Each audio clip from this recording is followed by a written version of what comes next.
Fala pessoal, bem-vindo a essa nossa aula 11 da aula de disciplina de elementos mecânicos de união. A gente vai falar um pouco mais das falhas, das fadigas superficiais.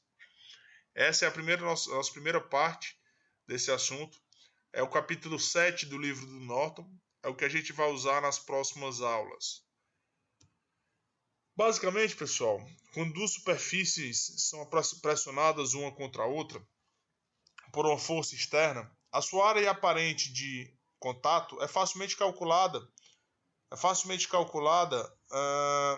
pela sua forma geométrica. Porém, a área real de contato, a R, é afetada pela aspereza e acabamento superficial de cada uma das superfícies, e é muito mais difícil de ser determinada. Imagina que as pontas das asperezas de cada uma das peças vão inicialmente entrar em contato com pontos uma das outras. Isso aqui é a análise micro desse contato. A área inicial de contato será extremamente pequena. As tensões resultantes sobre as asperezas serão muito altas. As tensões em cada um desses pontos aqui, pessoal, vão ser muito altas. E podem facilmente ultrapassar o limite do escoamento de compressão do material, fazendo com que, à medida que a força de junção das duas peças é aumentada, as pontas das asperezas escoam e se alargam até que sua área combinada seja suficiente para reduzir a tensão média a um nível sustentável, isto é, algo com resistência de penetração por compressão do material menos resistente. Ou seja, primeiro eles entram em contato, depois eles estabilizam as tensões superficiais de cada um dos materiais. Quando as superfícies são limpas, acontece um contato chamado desgaste adesivo. Quando as superfícies limpas são pressionadas uma contra a outra por uma carga, algumas das asperezas em contato tenderão a aderir umas às outras devido a uma forma de atração entre os átomos superficiais dos dois materiais. Esse tipo de desgaste, pessoal, desgaste adesivo, é muito comum quando você tem duas superfícies muito polidas e você gruda uma na outra. Como as superfícies estão praticamente livres de contaminantes e muito bem lisas, elas têm uma aderência muito boa. Isso é muito comum, por exemplo, não sei se já ouviram falar, em solda por pressão. Você tem duas superfícies extremamente lisas, você pressiona as duas superfícies e elas grudam praticamente como se fosse uma única superfície. Desgaste abrasivo, pessoal, basicamente tem dois tipos. Quando eu tenho uma abrasão a dois corpos, quando eu tenho dois corpos com durezas diferentes, em que o mais duro risca o mais mole, e abrasão a três corpos, que seria mais ou menos aqui o que está na figura, onde eu tenho um corpo com uma certa dureza, outro corpo com outra dureza, e o material intermediário causa a abrasão do material mais mole. Então aqui, abrasão a dois corpos, se refere a um material duro e rugoso deslizando sobre o material mais mole, e a abrasão a três corpos se refere à introdução de partículas duras entre duas superfícies deslizantes, sendo pelo menos uma delas mais moles do que essas partículas internas, pessoal. Já o desgaste por corrosão, que é o mais comum, é o desgaste normalmente acontecido em ambientes normais, né? Em praticamente todos os materiais, exceto naqueles denominados nobres, ouro, platina, prata, etc.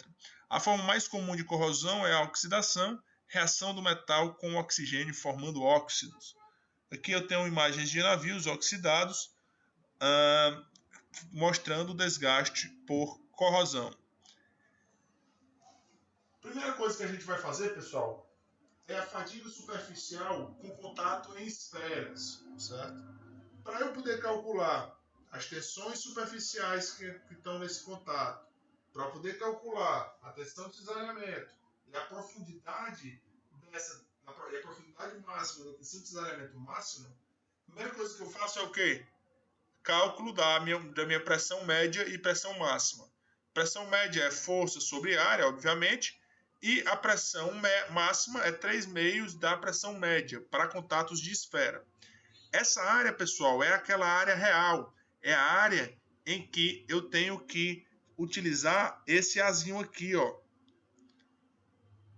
Vamos ver no próximo slide como é que eu calculo essa área. Essa área é π vezes Azinho ao quadrado. Azinho é o raio da superfície real de contato. Como é que eu calculo Azinho? Azinho é raiz de 3/8 de M1 mais M2 sobre B vezes F. Pelo amor de Deus, professor, o que é isso? M1 e M2 são constantes de material aplicado às esferas. E o B é uma constante geométrica, que depende apenas dos raios 1 e 2. No próximo slide, a gente já aprende a calcular B. B é igual a meio vezes 1 sobre raio da primeira esfera, mais 1 sobre raio da segunda esfera. E M, tanto 1 como 2, como depende do material, é 1 mais o coeficiente de Poisson sobre o módulo de elasticidade para cada um das esferas. Obviamente, se forem esferas de materiais iguais, M1 é igual a M2. Para os cálculos de tensões normais e principais, temos tensão Z máxima é igual a menos a pressão máxima, tensão X máxima é igual a menos 1 mais 2 vezes o coeficiente de Poisson sobre 2, vezes a minha pressão máxima, e a minha tensão máxima no eixo Y é igual a menos 1 mais 2 vezes o coeficiente de Poisson sobre 2, vezes pressão máxima. Para calcular a minha tensão máxima de cisalhamento, pessoal, o que é que eu tenho que calcular?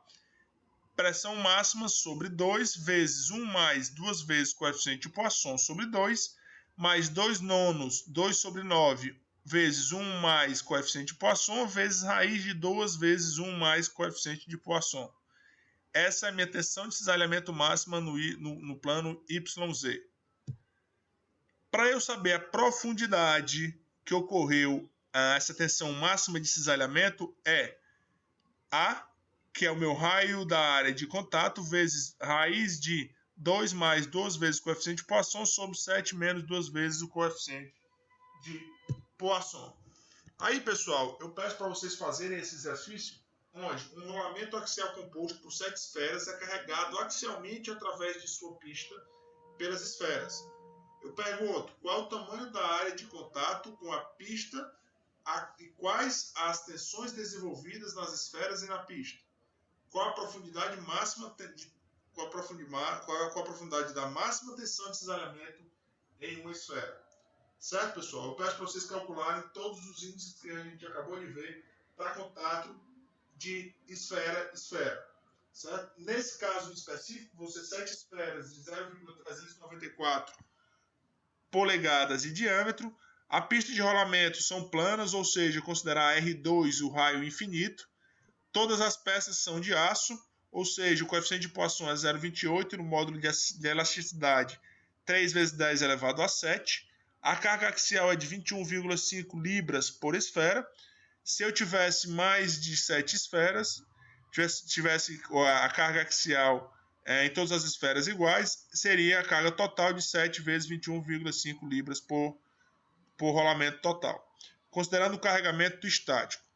Pessoal, façam esse exercício, treinem, tá bom? E qualquer dúvida, comentem no canal, curtam os vídeos, compartilhem, certo? Mandem suas dúvidas. Valeu, forte abraço, até a aula 12. Tchau, tchau, pessoal.